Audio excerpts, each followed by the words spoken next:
Welcome to the Practice Podcast, a show created by lawyers to help lawyers in life and business without all the complicated lawyer language. Let's welcome Bast Amron founders and your hosts, Jeff Bast and Brett Amron. Hey, Jeff. Hi, Brett. How you doing today? I'm great. I'm fantastic because today we have a super special, unique guest. Well, I think the guest would be able to tell if you are, in fact, fantastic. Oh, now you're previewing who she is. So our guest today is Susan Ibitz. Susan is a human behavior hacker. And I know that of everyone listening to this, none of them has ever met a human behavior hacker. She is truly one of a kind. Some people hack computers. Susan hacks humans. She is an internationally known human behavior expert with a unique ability to understand nonverbal human behaviors. She uses facial reading, body language, and microaggressions to decode individuals and groups. It's really amazing. Right now. She has worked with numerous police departments, state, local, and national governments, hospitality groups, and lawyers and law firms. And she also serves as a frequent guest lecturer, speaker, keynote presenter in the corporate world, but also across the academic and government fields.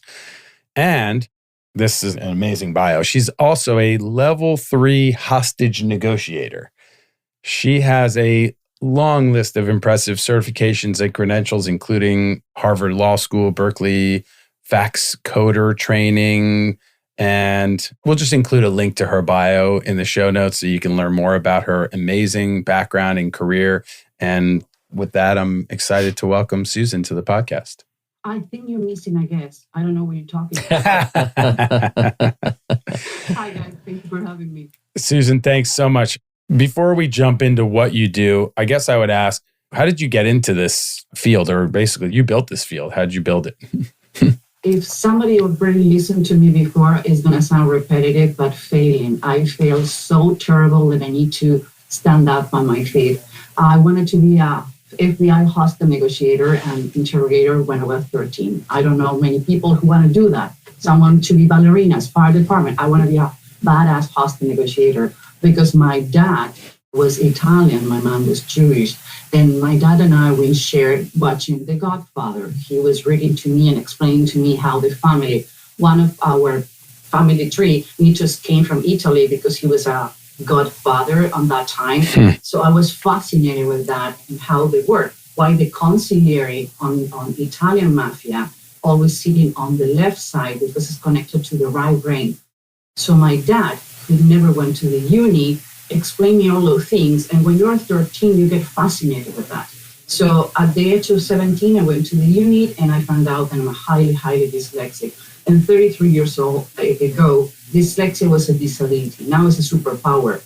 MI6, the Secret Service, hires 6 profilers who need to be dyslexic between 10 or higher because you see things in 3D and you have the possibility to see things.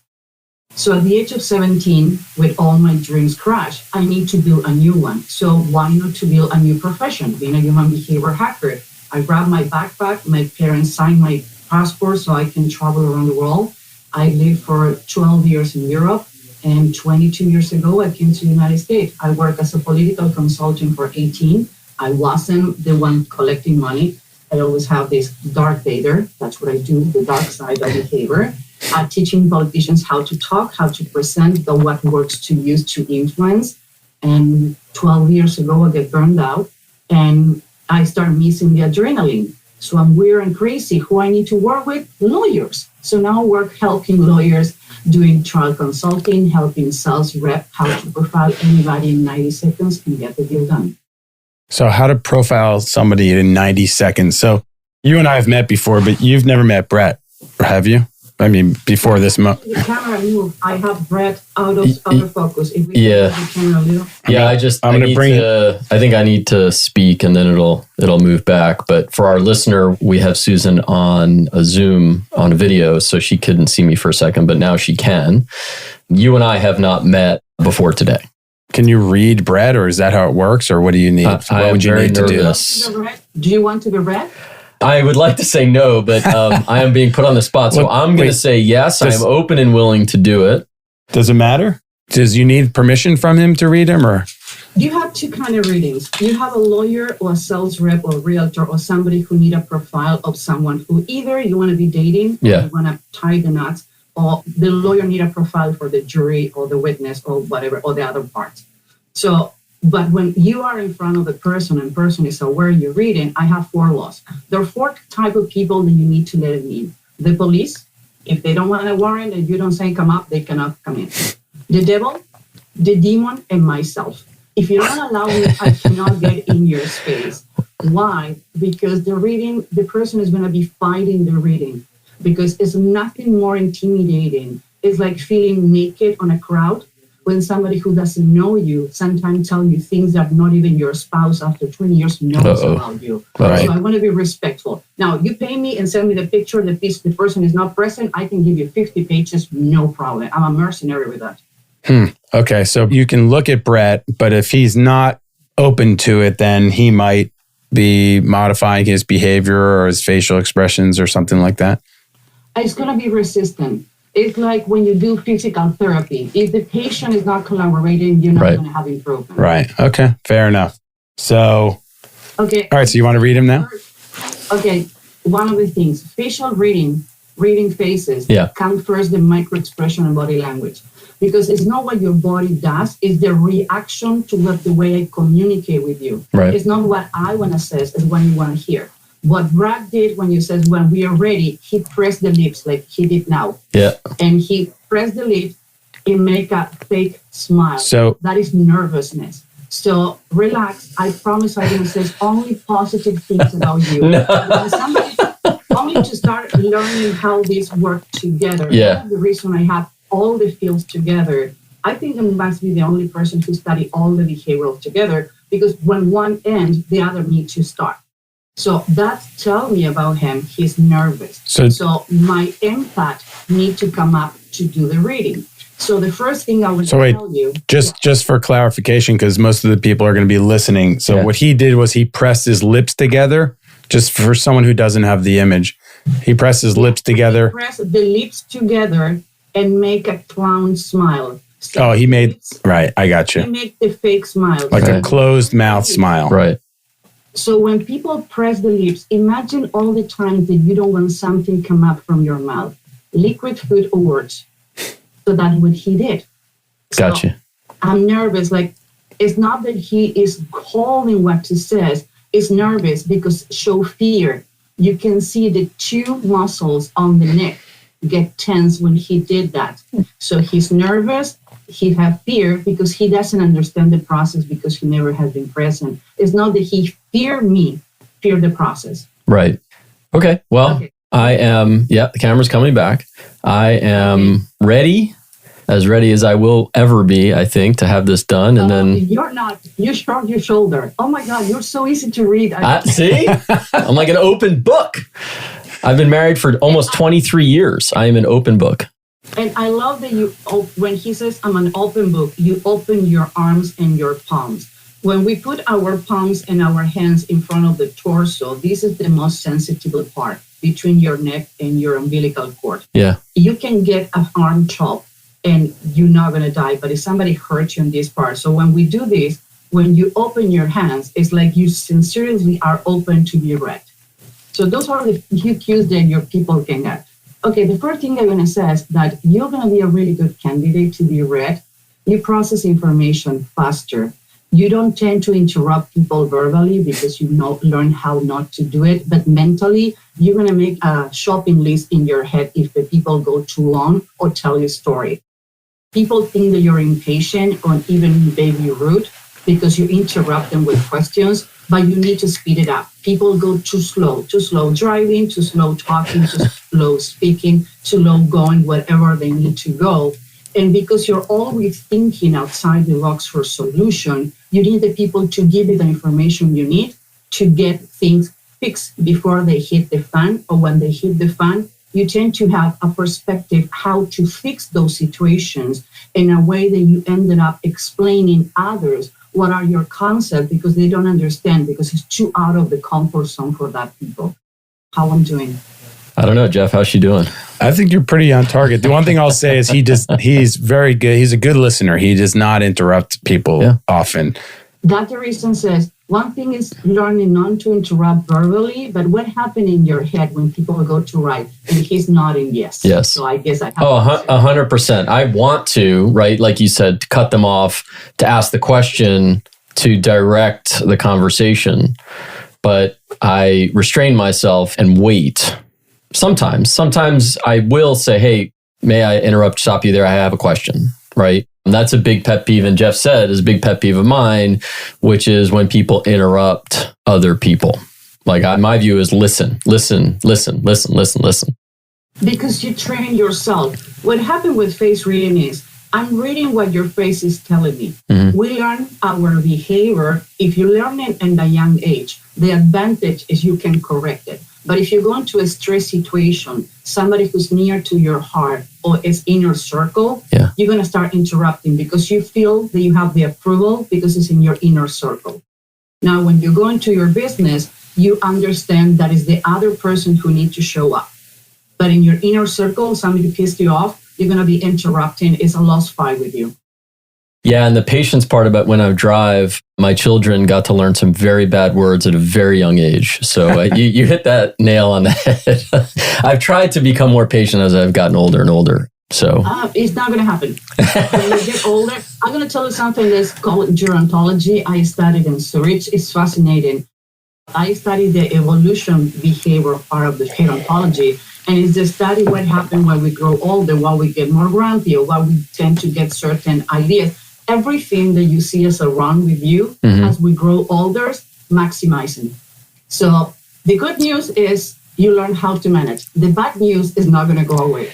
Right. I guess the management part is the key, right? Is that recognizing whatever your behavior is and learning to manage it instead of it going away, right? Is like learning to manage it. Correct. And another thing, you thinking, doing, and after feeling. What do you mean with this? You have 3 zones on the face, your forehead, the length of your nose, and the tip of the nose to your chin. No matter if you're bald or you have a lot of hair, the 2 points on your head, that your head is shiny, meaning that you have a round forehead, extremely creative. Not always your best creative part happen 9 to 5. You have your moments. I don't know if you keep a black book when you get notes. I would advise you so you get the ideas out of your head and you're saying not yes. You're nodding yes, and you press your lips again, like, how the heck she know that? So you tend to think, you're evaluating, like you're an engineer mind, and you have this rabbit hole like a spider web. You think all the options leading, like lights on fireworks and 4th of July.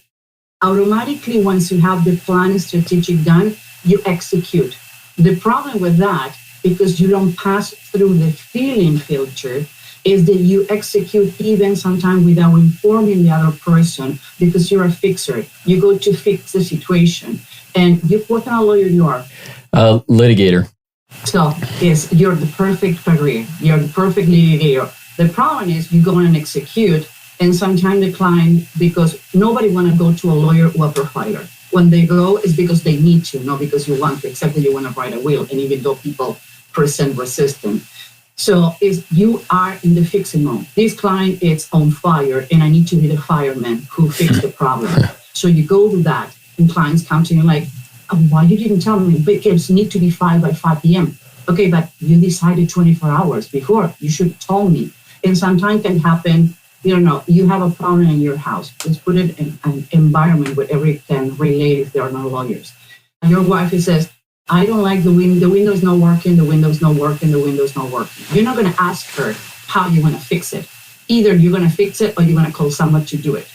You don't want the nagging knowing that the problem is there. You need to get it fixed. And she's like, yeah, but I want to take the advantage to change the window or put new curtains when we do that or put a screen. Why you didn't ask me? Because she says we have a problem and I need to fix it. If it's not what you told me. Right. Yeah. So let's go back and, if you wouldn't mind, giving away maybe some of the state secrets to your process, right? So you, in a very short amount of time, through the video right, were able to... For the people who's not watching, you're way far away from the monitor. Right. You have a small computer, so I don't have a picture of you frozen. You are, I would say, 5 to 6 feet away from the computer and a small screen. So right. now that you are peanut on my screen, only to understand that how easy it is to do a reading if you know how to. Right. And so then what do you look for? What are you reading? Whether it's on the face, whether it's in the mannerisms, how they're sitting, how the person is sitting. How did you get to the point of being able to so quickly come through with that analysis? First, face reading has been among us for 5,000 years. It used to be taught on the 1600s on the unit. The Judaism find it. You're going to find it in many, many cultures. It's the oldest behavior to profile, and is the behavior who have longest studies on the world. There were studies done for 83 years, over 292 people to determine symmetry and how volatile, violent, and narcissist can be. The IG Nobel Prize was granted last year because now you can determine narcissism on the person through the eyebrows. So that's how powerful it is. I need to have a picture. I can read 235 features in your face. Ears, high, low, small, stick out, stick in, half a stick out, half a stick in. The inner reach, the outer reach, the size of the auditory, the earlobes. I can read your forehead in around 17 different ways. If you are burned out, how intelligent, what are the areas of expertise? You have only one area of expertise. How emotional or sexual you are, how much stamina you have, how emotional talking about business, or how emotional in your personal life. So when I have all these conditions, and actually they're doing studies now to diagnose early Alzheimer, reading faces too, is being used in medical. That's how it started in China, to identify illness in your face. So when I know how you need to receive information, because you're visual. So if I need to explain you something, I have you in the core room, or you're my client in the cells, I do know that I need to use visual aids. Those can be my hands, and this is a big deal. I think that we can work together. I use the words, that is a statement analysis. I study with former Israeli militaries how to do interrogation and use it in verse, what words to use. I use my hands as a visual aid. And when I do that, I check your body, your expression, how you sit, how you accommodate, how you pacify yourself.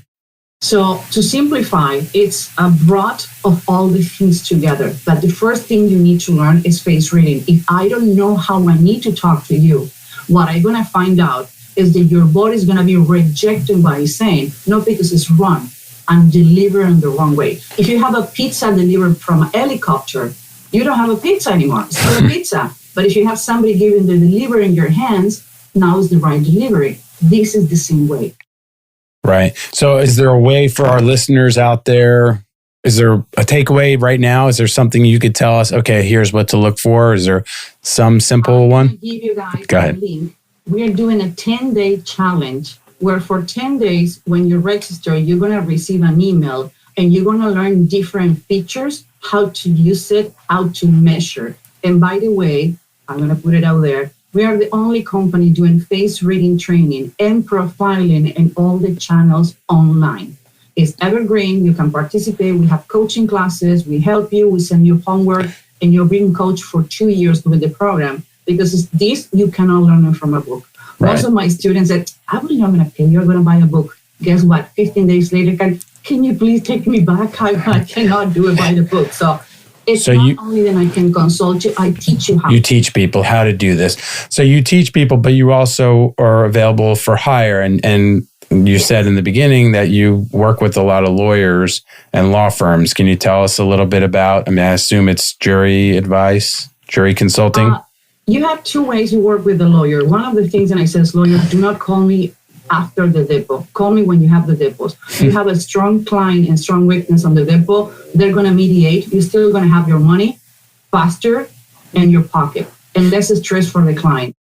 Trial is stressful for everyone. If you have a witness, an expert, and the client, put in a trial is too risky. You have 12 people watching at your clients and your witness. You don't believe me? Why don't you check Amber Heard account?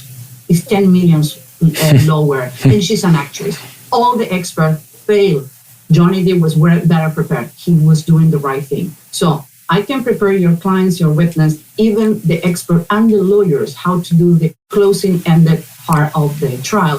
Even in divorce cases, profiling the other side, the judge and the lawyers, to know how to talk to them. And the other side, I train TED Talk, Shark Tank, people who need to do public speaking, sales rep who need to do what just I did with you. Imagine if you need to sell something to someone. If I know that as soon as everything happening in Zoom now is great. If I can read you, I can close a sale on the moment. Even if you're a lawyer and you have a client for whatever reason, you can profile the client. I can get you from the emotional to the practical why you need to hire me. So either we do that when the lawyer sends us a picture or we train them how to. I was just going to ask, sorry, do you have other people besides yourself that do this at your company? I mean, this is a very specific skill, takes a lot of years to perfect, yes, and a lot of training. And I love but it's learnable, right? But it's learnable, right? I mean, clearly. And I love the fact that you said, and I agree with the practical side of learning as opposed to reading it in a book. Like this to me screams of you have to work at it like really hard and for a number of years to perfect it and to get better at it as you've done. Believe me or not, we have a small program for people who doesn't want to spend too much time but need to go to reading. It's 10 features in 10 days. I have people in 2 weeks doing a 95% accuracy. Wow. Because we don't do it using cocky words or complicated words. We use examples. They are palpable for you. We have a Facebook group, homework, and open classes. So you integrate with others, you practice, you have feedback all the time. That is the point, is measure the features, make sure it's the right feature. You can memorize the meaning and how to put it together. Wow. So there's multiple facets to this, obviously, but one of the things you do for lawyers and salespeople is help them read their either customer or client or your boss, juror or boss. Is there anything you do for example, a salesperson or a trial lawyer to help them with their own face or body language or anything like that so that they can modify their behavior? Do you follow my question? Yes. Yeah. Okay. That's the reason we coach Shark Tank, Tech Talk, and speakers. Right. You have two options. You have action when the person is telling you something, and another one is reaction. Some people tend to do things with their body, like crossing the arms all the time, and the other person can be reading. So regroup you on a way that when you're aware with others, you can modify those behaviors. So when you come into us, we have two systems. We're working with a company where we record 5 minutes of your speech. Open statement, closing statement, how you're going to be interacting. We send this to an AI who get 250 people who see you in video, not knowing who you are, sometimes even without audio. And they can say when you're likable, when they don't like you, depending on what the assessment you want. We compare that assessment with the assessment that we do on the company. By the way, we have 29 people on the company, 5 more profilers in different languages in different countries. So we got the assessment. It says, okay, you know what? People don't like you here, that words, you're not coming likable. It's not your problem, but if we just target the same people, you're going to be talking. Asian American, African American, Native, blue collar, white collar, red collar. You need to measure on the audience you're going to have, because again, it's about the audience. We train you and we record you again and we send the evaluation. And when we have up to 60% change on the measurement, now we know that we got you ready. It's not expensive. People think that, it's called $1 million. No, because we do it so often. We have all the system already integrated. Mm-hmm. It's not affordable having a profiler in a legal setting or in a sales setting, because one win you do, one commission, one bonus you have, you already pay for the consulting, and more important, we teach you how to. So why not to learn on the process you consult? That's amazing. And I would expect that during a jury trial, for example, you could be sitting next to counsel, watching the jury and giving counsel feedback as to which jurors are paying attention or what kind of feedback are you able to give? We do that. And actually, we have some technology when we have mirror jurors sitting on the bench and they're wearing a watch that measure the emotions. so we can have a mirror juror. So we pick what are the most complicated jurors on the scene, and we get mirror jurors. So we going to watch a mirror juror. What do you mean? Juror. So people who have maybe doesn't look alike, but behavioral wise they have similitude. So we give them a watch who measure the emotions. So we can have in real time what are the emotions happening, because sometimes you can miss up a bit because you have 12 people watching you, checking your client, the lawyer is talking to you.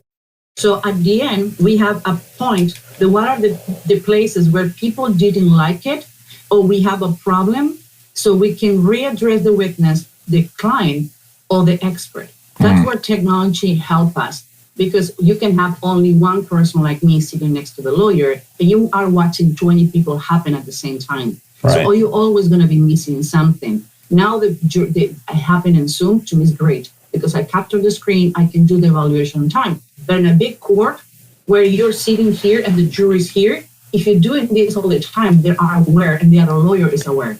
So sometimes you do it by the voice and checking, even the person who's on the stand, sometimes I'm looking on the jurors and you see them with fear or surprise and like, oh, something happened with the jurors. Okay, let's analyze that idea. Ooh, there was a word that didn't happen.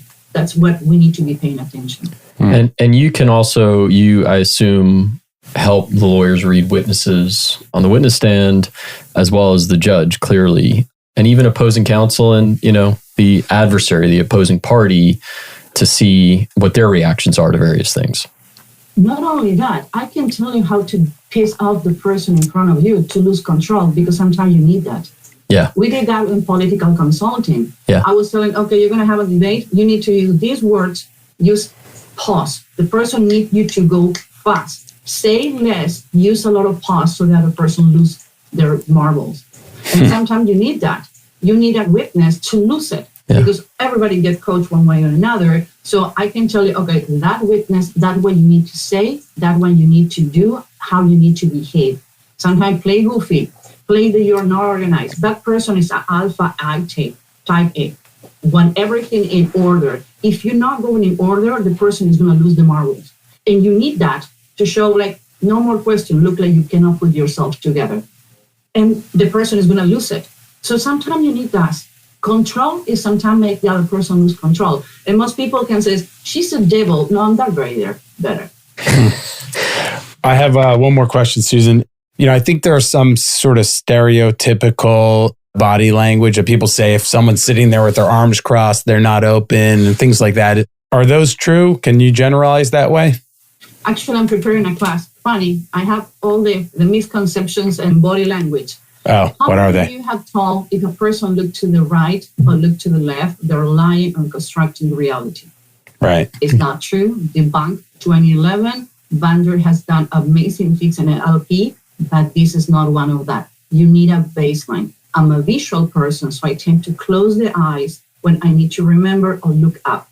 Straight look up, not to the left, not to the right. So do not think on that, because you can judge or make somebody guilty who is not. And if you're lefty or right hand, the eyes change, shift. Crossing arms. When somebody crosses the arms at the time to make a decision, I do know that I'm going to close the deal. You know why? Because the only time the two parts of the brains, when you need to do a decision that is emotion and business side, the two brains correlate to make the decisions, is when you close your extremities, legs or hands or arms. That's the reason when you go into yoga or Pilates, they make you to cross the arms and the feet to get balance.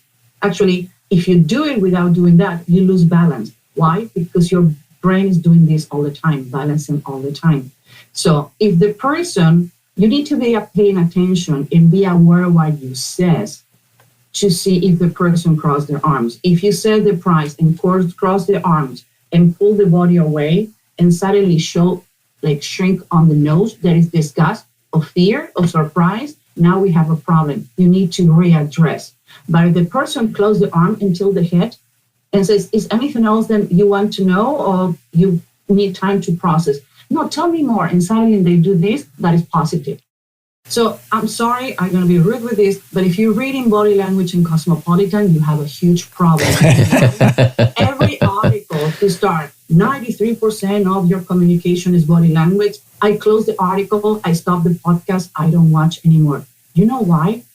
I train hostage negotiator how to negotiate. How many chances you have to negotiate in person with a person? None. Yeah. So the words, the tone of the voice, the enunciation of the voice, the stress on the voice, I can determine more about you than your body language. And people train how to hold their body, but the words are the best way. When I have a statement, I don't need to know the person. I don't read the first page because the second page is when people lost control. And I'm going to start saying we, I. They start using past tense, and the moment of the accident, they use present tense. The only thing you construct on the present are lies. So be careful when you're reading body language and you're not studying with the right person, or you're going with somebody who take a class online and suddenly write a book on an article. I'm a huge person saying that be careful what you read and how you do it. So smile. If you smile, everybody's going to love you. Be careful how you smile. You can look weird. And we mirror emotions. So if you look weird, the other person is going to look weird. So look yourself first. And by the way, the best one at the end, first impression has nothing to do with you. Nothing. You know why? Because I can remind you to a person that you hate, my tone of voice, my accent, the way I dress, my hair, in positive or negative way. So when I realize that initially I don't click with the person in front of me, I tend to put another profiler or I address the situation.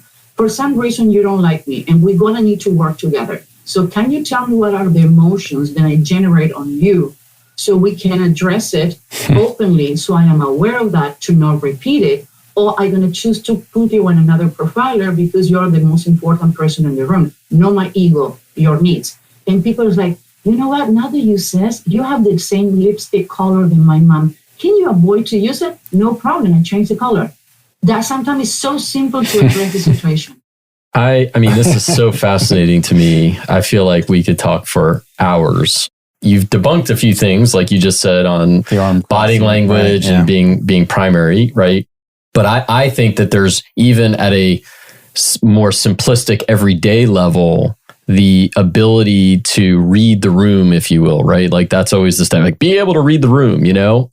I think it's a skill that our texting and Snapchat and like we lose that. And I think the younger generation, I think is not losing that, but maybe they are. But they're clueless. Yeah. They're clueless. Yeah. If it doesn't fit 140 characters, they don't know what they're talking about. Yeah, and I feel like there's got to be, at some point, maybe that changes or not. I don't know. I hope so, because, and I know I try to do that with my kids, because I feel like being able to read the person when you're talking to them, even at a more simplistic level than you're talking about, is so important.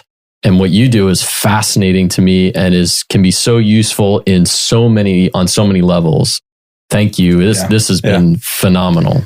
Only to let you know that you know how many parents they're sending me the text from the kids of read me the kids. Yeah. Give me clues to know if how to handle conversations with my kids about drugs, about sex, about bullying, what is going on, what I need to be reading to be paying attention. And sometimes I give them like it's an hour, 2 hour consultant, and they come back to me like, I found this and this and this. Thank you very much. Now we have counselor. Well, I'm not a therapist. I'm not a psychologist. No, but you can. Analysis. But you can read humans. And you can help. So one of the other services you might be able to provide, it sounds like, is to a parent who may need some assistance in how to communicate with their child, not by text, but communicate with their child and to read, some markers that they may be able to pick up on.